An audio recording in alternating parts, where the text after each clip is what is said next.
Hello and welcome to Roofers Coffee Shop Lunch and Learn. This is the place where you're able to really sit down together as a team in your company and watch and learn something that's going to really help your company. So these lunch and learns, you will have a discussion sheet that you'll be able to go through. Plus we have a quiz at the end. My name is Heidi Ellsworth, and today I am so excited because we're going to be talking about recruiting and retaining talent. Nothing more important in this day and age. So we asked the experts at Tremco to come and help us out with some questions and really best practices on how to recruit, retain, and build that strategy. So first of all, I would love to welcome Lorna and Gaetano to the show. Welcome. How are you? Hi, welcome. I am very good. I'm so excited to have you both on here. Let's start out with some introductions. So, Lorna, if you could introduce yourself and tell us what you do with Tremco. Yes, my name is Lorna Rojas. I've been with Tremco 3 years now. I'm in the HR division recruitment. So I'm a recruiter. We have 6 different recruiters, and I'm in charge of 3 regions. That is great. That's great. And you and I do a lot on National Women Roofing too. Yes. Yes, we do. And Gaetano, can you please introduce yourself and tell us what you do with Tremco and WTI? My name is Gaetano Mastroianni. I work for WTI. We are a subsidiary of Tremco. We are the contracting arm and the field side of Tremco. So I manage the Northeast region for the company, state of New York and all the New England states. Anything that we run through GC or self-performing, it all runs through me. Excellent. I am very excited, and we have excellent representation here. We're going to work through this lunch and learn. So just as a reminder, again, I know I already mentioned this, but as you're sitting there at this lunch, please pull out your discussion sheets. You'll be able to take notes as you go through. And then when we're done with the lunch and learn, you can go online and take the quiz, and you'll have a certificate of completion at the end. So let's get started on today's lunch and learn. First of all, let's talk about the learning objectives. The learning objectives for today are 1, identifying talent, 2, retaining talent, and 3, building a hiring strategy. All things that every office and every company need. So let's start with that first learning objective, identifying talent. Okay, so Lorna, as you are getting resumes in, having people bring them, how do you really understand what you're looking for in new hires and kind of put that together with all of these applications and resumes that are coming in? I think a lot what that helps recruiters, first the experience, like for me, it's really easy sometimes just to identify who's going to be a good roofer, but I think the most important thing is that you need to understand the job description. You really understand the position. It's like I always say, you need to be on the roof and sometimes see what exactly are the skills that you need, what kind of soft skills you need, and things like that. It's not only the physical, you have to have someone open to work in a team, open to understand what is a team, someone that engaged with the responsibilities with the company. I think it's a lot of elements that will help because you can train for some skills, but there's some attitude that you need to see in a candidate before you can actually offer a job. Yeah, because you really, if a person does not have a good attitude or maybe doesn't, when we talk about identifying the skills that you need out there, it's also about wanting to be outside, wanting to, that part of the rich roofing culture and the culture you have at WTI. So Gaetano, as you are working with some of these folks that are Lorna is sending over to you, what are some of the key points that you use to help identify, what you need in the field with these new hires? Well, you just said the perfect word, and it's culture. We're looking for someone that can fit our culture, and we might be doing things a little bit different in every little pocket of the country, and especially even in my region. the business that we have in New England might be different than we have in the New York City metro and different than what we have in Western New York. So we want to make sure that whatever their skill set is aligns with what that business is. Whenever I bring somebody on, the goal is to obviously make them successful. So we want to always give them the tools that they need. So we try and get to know them, like what their history is, where they're coming from, if they have experience, why are they leaving their current company, what may have happened, because we don't want them to join our team and then they're going to run into the same situations that made them unhappy at their last position. Or if they're brand new to the industry, we just want to make sure that we're setting them off on the right foot to make sure that they're aware of what the job is and what they're going to be getting themselves into. We even ask simple questions on our interview checklist. It's obviously a roofing position, but one of our simple questions is, are you afraid of heights? And it's sometimes like it's not necessarily all that made clear. We did once hire someone and they were afraid to go up a ladder, and it ultimately didn't end up working. It was before that question was asked. So now we make sure that we do. That makes so much sense. And you know, that first glimpse that as you are recruiting, the first glimpse for new applicants is that job description. So how do you both, work in what you're just saying, right? You're not scared of heights. You're okay to climb a ladder, do all those things. How do you get all of that into that job description so that at least they're coming in, hopefully, with a good idea of the requirements of the job? Lorna, maybe you can start us off.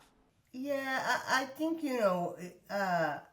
some of the success part of WTI, besides the job descriptions, is the fact that we have a really good communication, and I see the difference when your team, like, we have build a really good communication between the foreman, supervisors. So I don't, like me right now, if I read a resume and I will gonna send it to some supervisor in particular, I know what he's gonna say because I don't know what he's looking for, what exactly are the attitudes, and like Gaetano say, each region is different. The needs are different. The people, so you need to know as a recruiter, you need to know your supervisors, their personality, just to see if this person is also going to be a good fit on the team, But otherwise, in the job description, besides the regular skills for a roofer, the basic skills for a roofer is more that, just that attitude that you want to learn, that you want to work together. That's for me is the most important part, because Tremco have a lot of training and a lot of resources just to train new employees. So the attitude counts a lot. Yeah, I mean, when you think about it, that job description is kind of their first look. And so I know in our job descriptions, we have our core values in there, and we have some of those types of things that really hopefully help them kind of see what the company's going to be like, and hopefully they've done a little bit of their research. But I also, once they do get in there, I really like what you're saying, Lorna, about whoever's doing the recruiting or looking over the resumes and the applications really understand and are in sync with the supervisors in the field. So Gaetano, one of the things that you mentioned was, we asked, how do you feel about heights? What are some other important questions that you use to identify the talent that's going to fit into your culture and into your teams? So one of the things that's most important to me is leadership. We want to try and identify the future leaders of our company as well. So we always ask them, like, what are their intentions? What are their goals? Are they trying to move up? Because there are individuals out there who might just want to apply to this position and then they're going to be very happy in that role for the rest of their careers. But we want to identify to make sure that we're at least building something around them and for them. So I recently met with a technician yesterday. We're hoping to try and promote him into a team lead position. And I asked him ahead of time in his evaluation, and we were just trying to find a path. And obviously everyone's career can change, but we always just try and build around that. So we're looking for leadership and asking those types of questions. Yeah. Oh, that makes sense. That makes sense because it's you're not hiring just for that one job. You're hiring for a career. which is kind of a different way of thinking about it. I think that's a nugget for everybody to take out of there, right? You're hiring for a career, not just one position. So, and Lorna, I have heard this about you so many times, and just actually sitting here on this Lunch and Learn, Gaetano, I can already tell this is going to fit you to a T. But one of the things that's so important is to also have those career champions, people who are helping other people find their careers, find their fit. So, Lorna, how important is it when you're talking to all these new recruits and applicants and kind of getting to know them so you can figure out where they're going to fit best? How's it important for you to be their champion to help build their career? Yeah, I think, part of the responsibility as a recruiter is to make sure that you, present an applicant that fit the need of the company, that fit the culture, but at the same time, you need to see the person you have in front of you. And sometimes there's people that they have different opportunities, but sometimes you have good applicants that probably you are the only person that probably provide a good opportunity. Like, try to see behind the applicant. You know what I mean? Like, listen. I usually do what I do is I ask some personal stuff just to try to have like a social feedback. Where this person is coming from, and try to take the best of this person and try to focus them or build a new perspective and let them know, this is not only a job, this is an opportunity for a career, for you to be a better person, kind of talk about the benefits and, how great companies, Tremco, like we provide opportunities for career advance.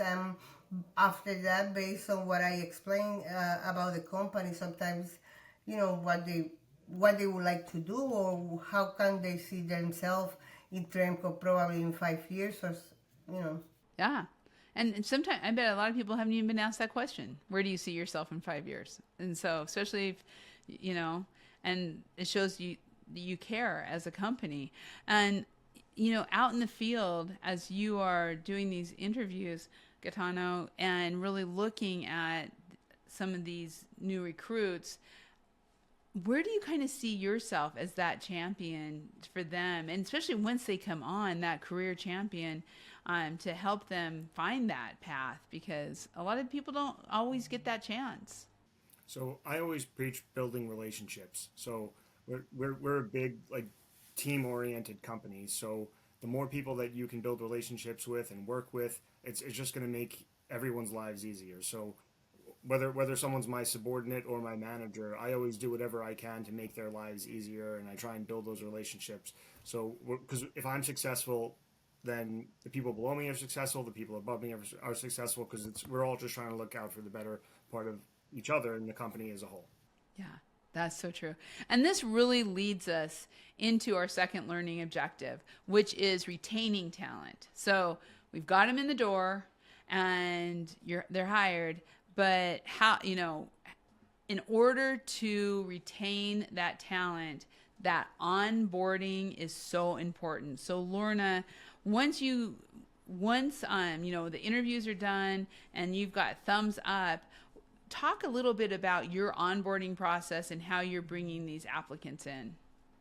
I think, something that I really like to do is open that line of communication. I usually, once I receive an approval just to hire someone, just either a call or maybe a text that welcome to the company, I'll be calling you and things like that.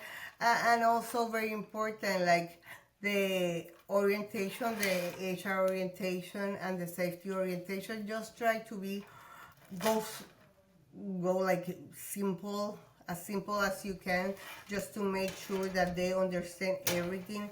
Something that I really like about Tremco is that we do things in Spanish and English, and we just want to make sure that the new employees understand their benefits.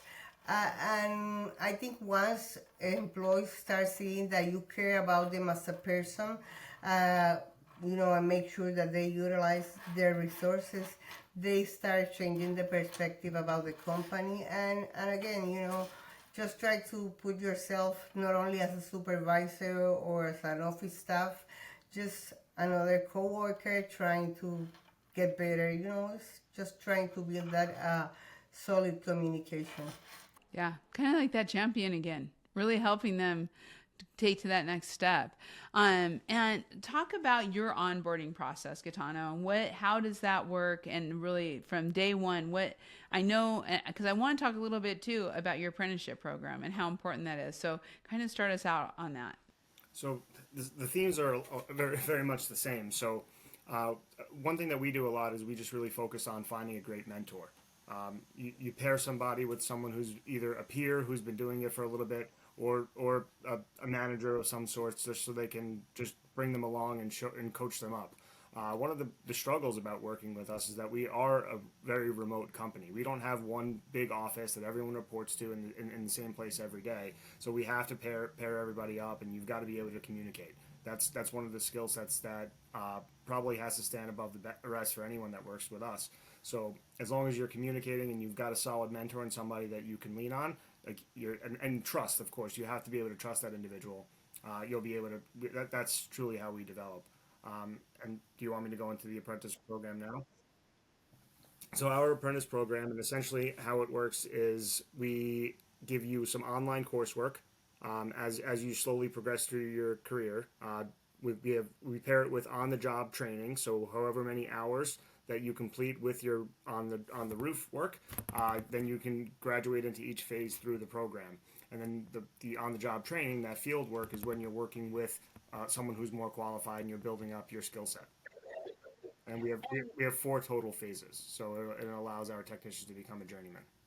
I know the first phase, the very first onboarding, is all about safety, right? Yes. For people out there who are looking to join the roofing industry, I think there are basic fears of height, of, what are you going to be doing up there? It seems to me like that safety being the first thing that is being trained and during the onboarding would be so important and kind of reassuring to new applicants. What have you seen with kind of some of the feedback? Maybe Lorna, start with you. Some of the feedback from some of the applicants after going through that safety training, and kind of how they feel after that.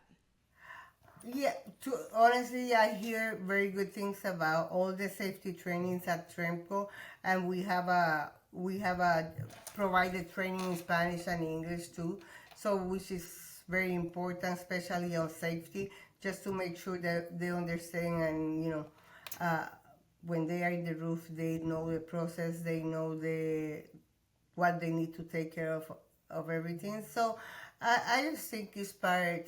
Safety and communication is part of our culture, and that makes Tremco, really good on that side, and how we start with the new employees. And really, when you're looking at, it's an apprenticeship, so the program is already there, like you said, Gaetano, where you have, your phases that they go through and they graduate to the next thing, so many hours per stage. Putting that plan together, Tremco put a lot of hours and time into developing this apprenticeship and this full onboarding program. What difference has that made to your crews and to your hiring and really retention of your teams, having that process, that apprenticeship, and into journeyman available to your teams? So it also gives our technicians the faith that we're able to give them hours outside of what they're getting on the roof, because they're able to have that continuing education online and they're seeing that. But to elaborate a little bit more on the safety front, we, regardless of experience or certification, one of the first things that we do here is everyone has to do an OSHA 10, regardless of whether or not they may have had one. Before I had joined, I had just recently completed my OSHA 30 with a previous company, and I still redid it, because you're meeting your new team members almost like a cohort as everyone's signing on and starting with the company at the same time. And then we do our best to try and also make everyone start on a Monday. And typically the first thing that we do on Monday mornings is a toolbox talk. So your first group call, you're meeting your supervisor, you're meeting your local peers, and we're having that same safety talk as well. That's awesome.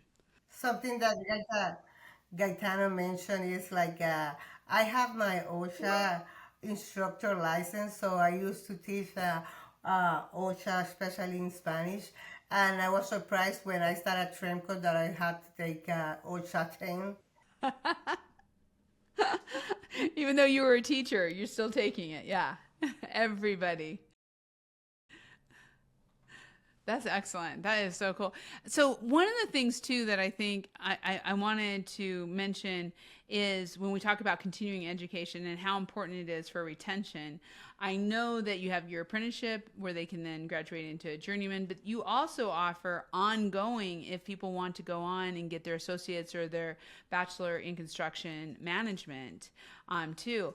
I mean, when we think about being career champions and the company offering long-term career potential, those opportunities from apprenticeship to journeyman to associates to bachelor, that offers an incredible opportunity for free education. Gaetano, what are you seeing on that, and how important is that for people to kind of? I know not everybody's going to want to do it, but to have that opportunity, and for those who do, to be able to get their construction management degree. Yeah, we call it the RISE program. We're affiliated with the University of Akron.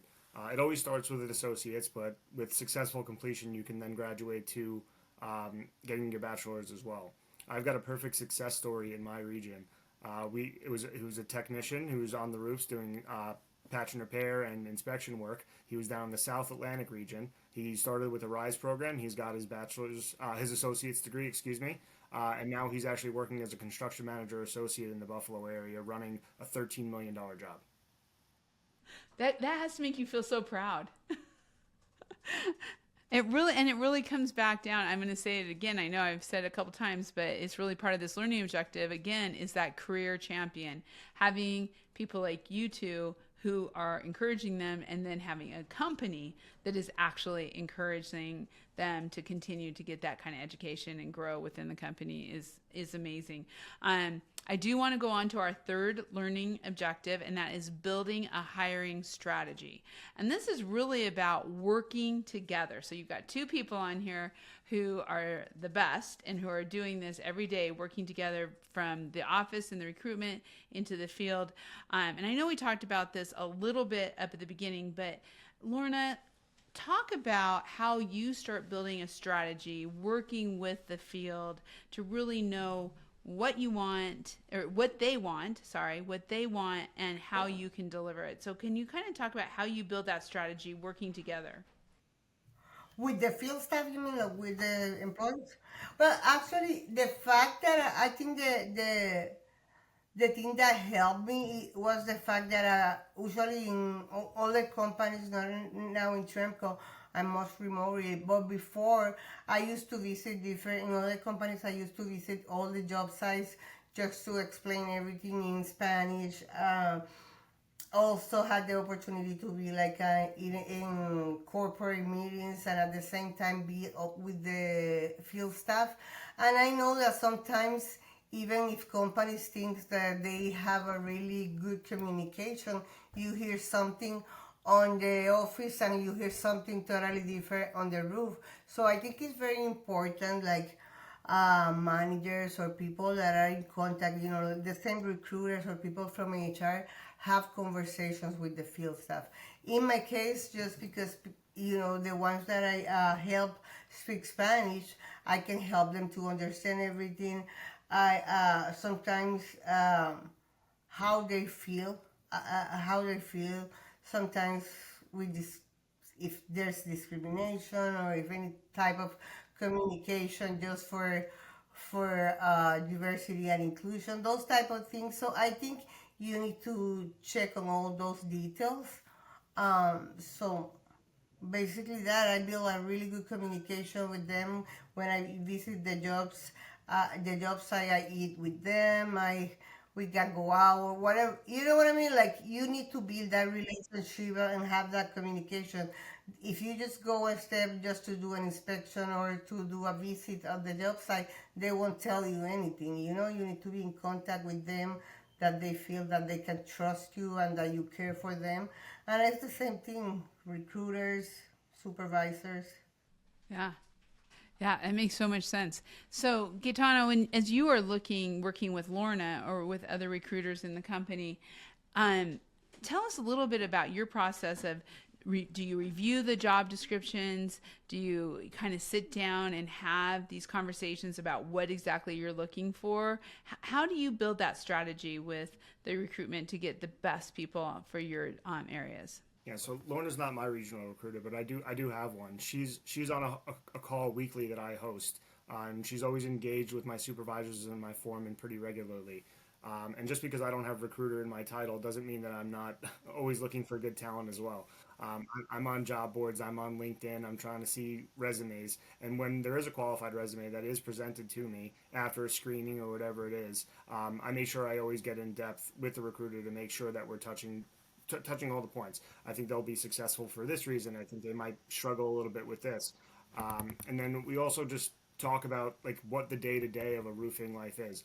The recruiter that we work with, like she's never worked as a roofer, so she doesn't have a clue of like what a true roofer is going through on a day to day basis. So I always do my best to try and break it down of what that day to day is, so she could be even more successful on her screens to answer more questions even before it gets to my door. Yeah, I think that's so important to have a really good view of the job. Um, and that has to be part of that strategy. How do you, Gaetano, I'd love you to keep going on your strategy for also communicating core values of Tremco, working with your recruiter to make sure that people, as they come in, not only know what the job is and how that works, but also understand the values. And as Lorna said at the very beginning, the attitude that really works and means success for your company. Well, the more and more that a recruiter can integrate themselves with the local leaders, the more successful they're going to be and the more successful the company is going to be.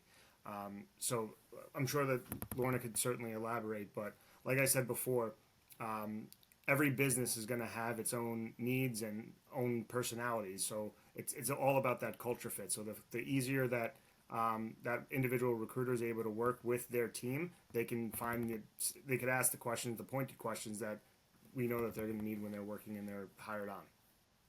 Lorna, can you address that too, talking about how you communicate the core values to these new applicants so that they really understand overall what success will look like? Because that's what core values do, to let them know what your company's about. Yes, and I usually try to introduce that. Wh- Usually at the beginning, they sometimes express that they don't have a lot of experience, so they would like to know something. And right away, I introduce them and let them know that Tremco is trying to free believer on safety, free believer in communication, letting them know that, even people have different roles in the company. Everyone is looking for a common uh, cause, trying to make it better. And I think with Tremco it's so easy because at least my experience with me has been grateful, and you receive the same the same message no matter what position you are. If you're a technician, if you're in the office, but I usually explain them that we are here to help. That each person have a different role that they just need to step up and explain or ask for what they need, and basically that. Yeah, that's excellent. So, last question, Gaetano, I want to bring this to you. We're talking a lot about recruiting from the outside, right? Bringing new applicants in, but you've mentioned this a couple times.